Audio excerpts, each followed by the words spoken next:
New York City, New Year's Eve. 2020 is going to be a great year. With my hype song Out Tonight from Rent on blast, repeat, I get all jazzed up.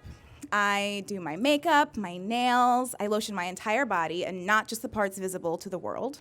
I put on a new dress that hugs me in all the right places, and I throw on a big fluffy coat that makes me feel like a movie star. I grab a couple of condoms and put them in my bag because you never know, and a lady should always be prepared, especially when she feels this good. Just as I'm leaving the apartment, I get a text message. It's from my dad. It says, "Hey kiddo, there's a saying that some people use. I don't really like it. Here goes. The best way to get over a man is to get under a new one." That's BS. I know you know that. Enjoy your special evening. Now let's backtrack for a minute here. My boyfriend of 4 months and I had just broken up the day before.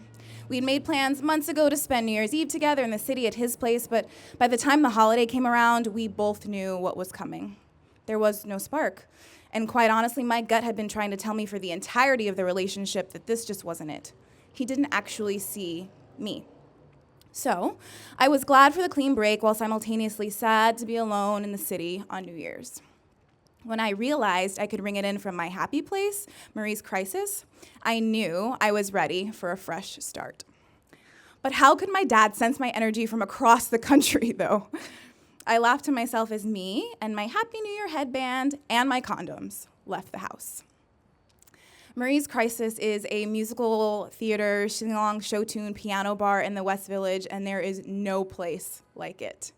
It's easy to make friends when you're all singing Defying Gravity, Circle of Life, and Seasons of Love at the top of your lungs. There was one woman in particular who I'd seen there before. She had the voice of a Broadway star. After singing a few songs with each other, she pulled me into her group, and we all sang and drank together.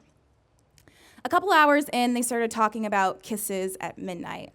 She turned to me and said she was kissing a couple other people, but she'd like to kiss me too. I'd never kissed a woman before. I'd always been open to it, but the opportunity had never presented itself so organically. So midnight comes around. 5, 4, 3, 2, 1, Happy New Year! No kiss for Devin.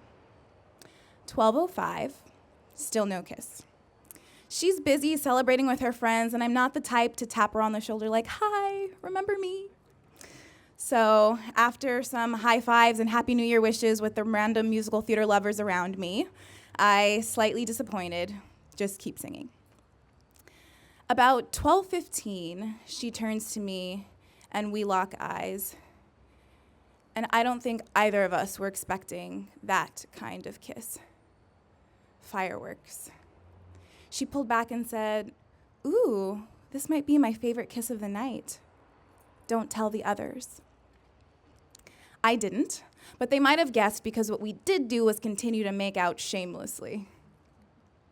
At a certain point, she leans in and whispers, "Do you want to come home with me?" I say yes, followed by, "I've never been with a woman before." She says, "It's okay, I have." And we keep singing and kissing. She would pop in and out for a smoke break here and there, and when she'd come back in, she'd check, "You're still coming home with me, yeah?" I was getting increasingly more nervous, but not because this would be my first time. So on her next break, I thought, okay, let's tell her that we're herpes positive now so that she can make a decision sooner rather than later. So with resolve, I throw my coat over my shoulders and I walk outside. I was expecting to catch her smoking alone, but she was in a group of at least 5 people, and all I heard was, "You guys, she said it like 10 times. She's definitely coming home with me." I froze like a deer in headlights. I definitely wasn't supposed to be hearing this. I pivoted on the balls of my feet to avoid the click-clack of my heeled boots on the pavement as I tiptoed back into the bar. They were talking about me. I guess they thought I wasn't gonna go through with it. Little did they know, me not going through with it was furthest from my mind. Last call, final song, we hop in a cab, and I am multitasking, enthralled by the feeling of her lips on mine while simultaneously trying to build up the courage. "You can do it. Just say it. We're on the West Side Highway now, about 150 blocks from her place, 100 from mine. Okay, just say it before we pass your place, so if she changes her mind, we can make 2 stops. I allow myself to sink into the unbridled pleasure of us for a few more blocks. Just as I'm coming to the peak of my internal pep talk, she turns to me and says, "I should have said something sooner, but..." My heart is racing. "Are you allergic to cats?" I respond no with a giggle, and she laughs too.